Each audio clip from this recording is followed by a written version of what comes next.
nikulwele ngokwala ekhaya okungakwantanzi.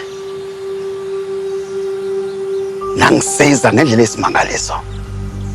Enikudingayo nina nidinga umqomelo nje kuphela kulesikhathi samanje. Alala. Madoda.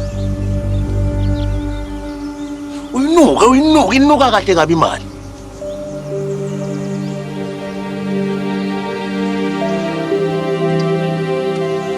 Hayi ke bafana, senothatha ibhambu ndezide kuphinda. Ngoba ngifuna ukuzwa kuthiwa kukhona oboshiwe, boshwe ngesibhamu kini. Niyabona madoda. Makukhona umuntu ozitshela ukuthi angenza kangcono endaweni la ezulwini. Ngithembe nina.